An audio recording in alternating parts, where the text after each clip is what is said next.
Hello, creative writing people.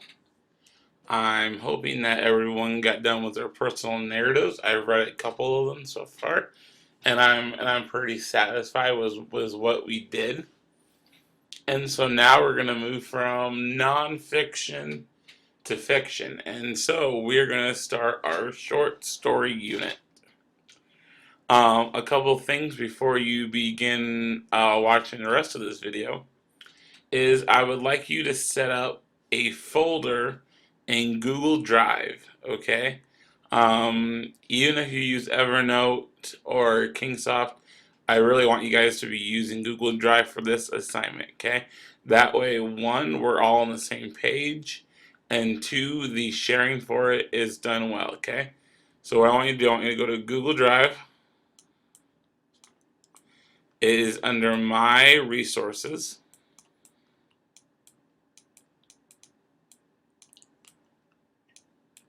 And then once you are there, you can create a new folder. And then there should be an icon that looks like an eye with a circle around it when you click on the folder. And then it should be it should ask you who has access to it. Okay? And once you do that, then you can type in my email address, and then I will have access to your folder. And I think all the documents in it. I'm pretty sure. And so once again, this is for so that way we can all be sharing the same stuff together. I also want you to put your notes in here, okay? So notes over these videos. There's going to be three of them before you start writing, and then one or two during your writing process, okay? So I want you to do your notes. And then I want you to share those with me as well. There will also be some questions and some smaller activities while you're watching these videos that I would like you to do. And I would like you to do those kind of within your notes. And then just send me a quick email to let me know that they're done. So then that way I can go and I can check them and I can give you credit for them. Okay? So Google Drive, click on the little eye, give me access to it, and then take your notes and your questions, and then really kind of anything else you want to put in there, for your stories, because you'll start brainstorming here later on this week, and so you can put your brainstorms in there, and you can ask me questions about it. And so I really want you guys to be using Google Drive. Okay, so there is that. So now I'm actually going to get into the PowerPoint here.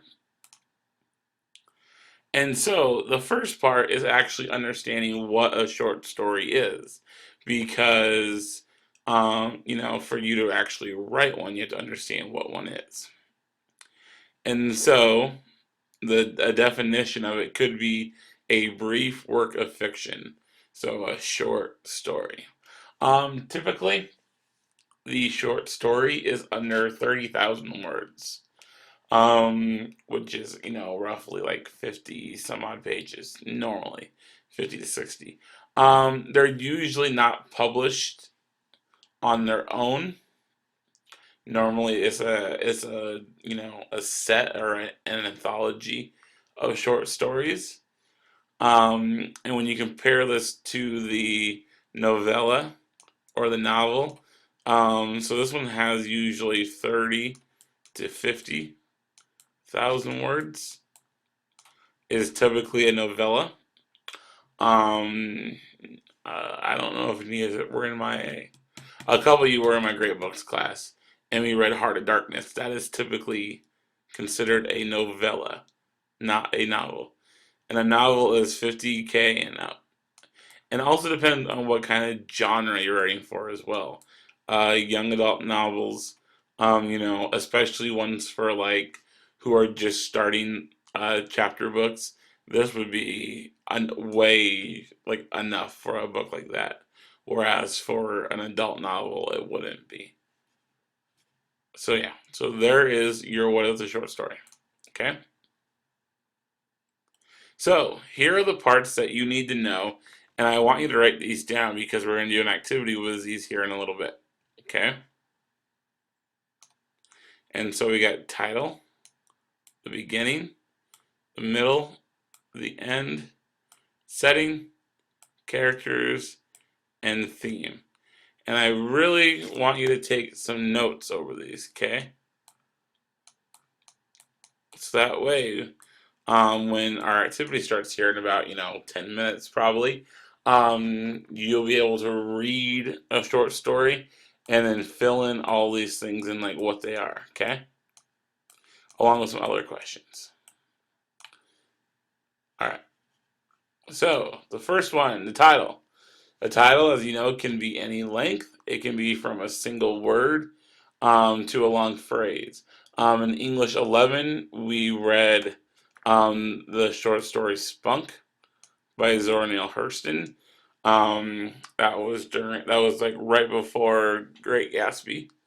And we also read the celebrated Jumping Frog at Calaveras County by Mark Twain.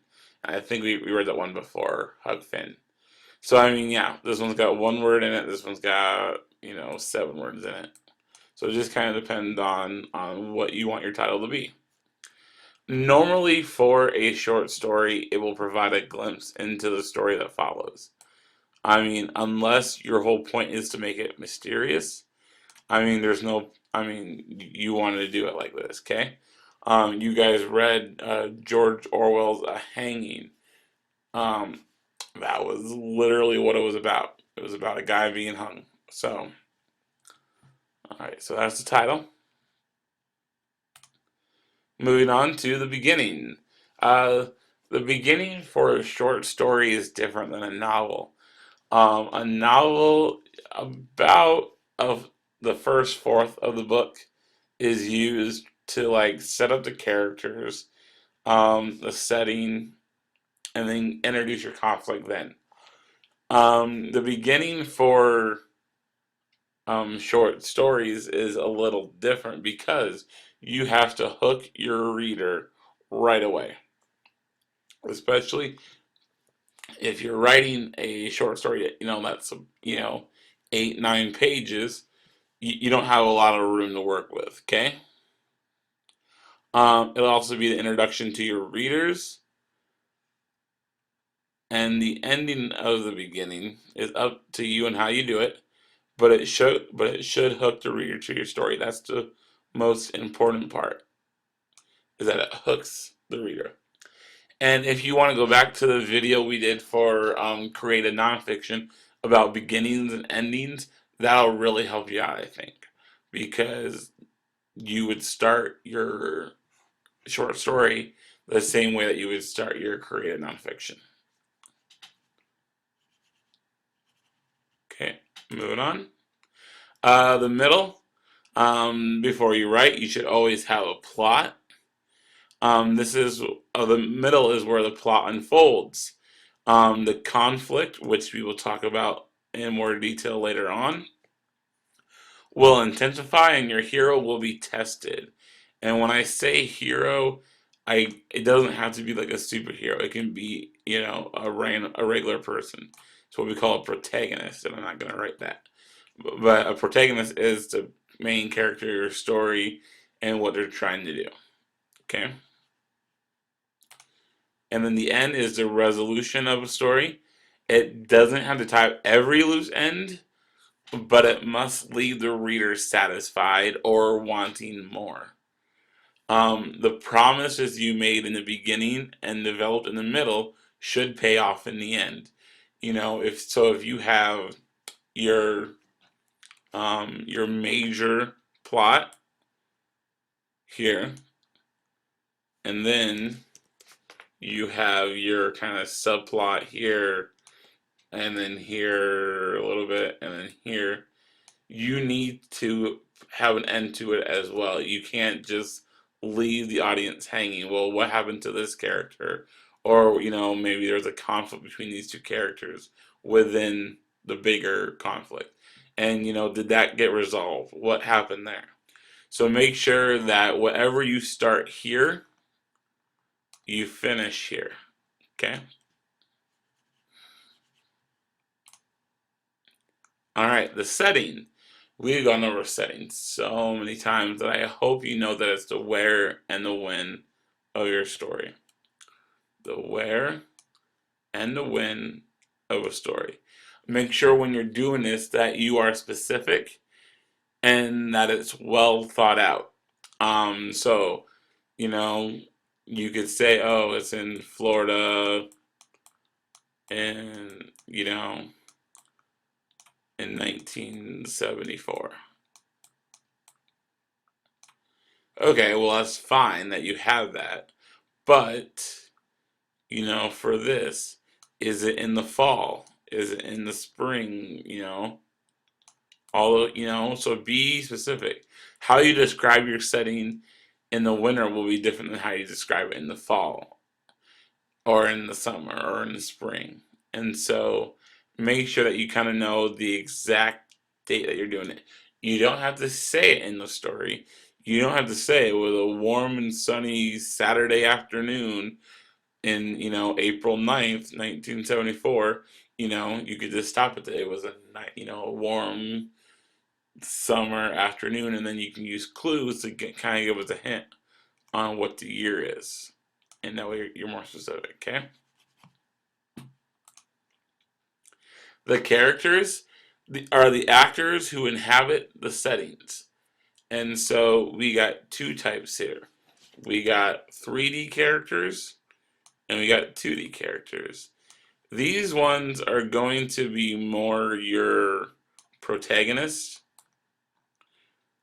Um, Sometimes you're antagonist, but not really. Maybe one of the other like major characters.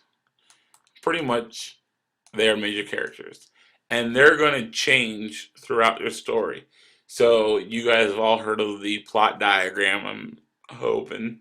And so the characters start out here, then they, go up here, and then by the end of the story they're here.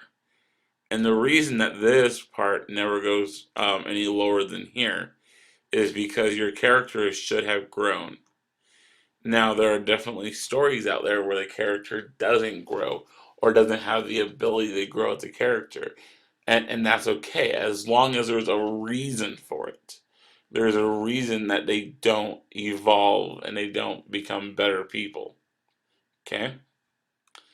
2D characters are just characters that stay the same throughout the whole story, so there's no change in them. And just picture that as a straight line. There's no change, okay? And they're mostly minor characters. Meaning that you need them because they support in some way, shape, or form, but they're not the stars. Okay? Alright, now we're gonna talk about point of view. There's three types of point of view. There's first person, second person, and third person. And within all of those, there's even more sub point of views that we'll talk about at a later date. We'll probably talk about that on, I would probably say Wednesday. I think point of view will come up. So, the first one here is first person.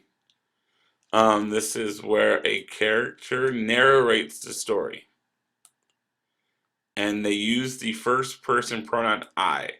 Now, there's a little confusion with that because if there's dialogue with quotations, they are going to use the word I. Anyone is. Because it's what they're saying. So, of course, they're going to use I. But if they get to the bottom or to the end and they have their dialogue tag, if that says I said, that means it is first person, okay? So right here is your proof. Okay? So using the pronoun I, the character can also tell only what he or she could logically know and what he or she feels, thinks, or experiences. So that pretty much means that if your main character, is a 9-year-old boy, he should only know as much as a 9-year-old kid does. If anyone's ever seen the movie or read the book, Extremely Loud and Incredibly Close, the main character is I think he's 11 in the book, an 11-year-old boy, and he's autistic in the movie. He's kind of autistic in the book. It's not really said, but anyway, so there's a whole bunch of stuff going around him that he doesn't really know what's going on. We can imply what's going on based on what he tells us, but he's not telling us the whole truth. And so when you have a first person narrator, you have that ability to have them be unreliable. Maybe there's a reason they're not telling you the whole truth. If you go back to The Great Gatsby, we had our first person narrator as Nick. And Nick wasn't always the most reliable narrator because, he wanted to present himself in a good light, whereas, he might have omitted some things that maybe he said or that he did, and to make himself look better and make Gatsby look better. So that's first person. Second person uses the word you. Go back. All right. It's mostly used in like how-to books or choose your own adventure books. If you want to try to do a choose your own adventure, it's going to be a lot harder on computer, and these have to be on computer. They have to be typed up because we're going to be talking about them as a group. And since Doug is away from us, the only way that he can logically get it and be in the conversation is if he does that. So, second person, you, hard to do. I've never attempted it. And you probably shouldn't either, but if you want to, well, we'll see. All right, third person. This is where an outside observer tells the story using third person pronouns. So once again, if you have that dialogue here, and it goes with all the time, not because, of course, in first person it's going to be he said, she said sometimes, but all the time it's got to be he said or she said. And so this narrator can have the ability to see what everyone's doing and what everyone's thinking. Or you could limit that narrator, and we'll talk more about that later on, okay? All right. The theme is the underlying message of the story. If you think about like Aesop's fables, like the lion and the mouse, the dog with the bone in his mouth looking in the water, other ones that I can't think of right now. There's a message to it. It doesn't have to be a moral, but just an idea. And sometimes you'll know what you want to write about, and sometimes it'll just happen after you start writing. I think subconscious, some rewind, subconsciously, you will have a theme in mind. I think whenever you write, there's something that you want to get across, and I don't. Sometimes you just can't put it into words, but it's still there. Okay. All right. That's where we're gonna stop today for the video. So, on the website there is there's a short story. I think it's 8, maybe 9 pages long. It is called "Where Are You Going? Where Have You Been?" by Joyce Carol Oates, and it is a fantastic short story.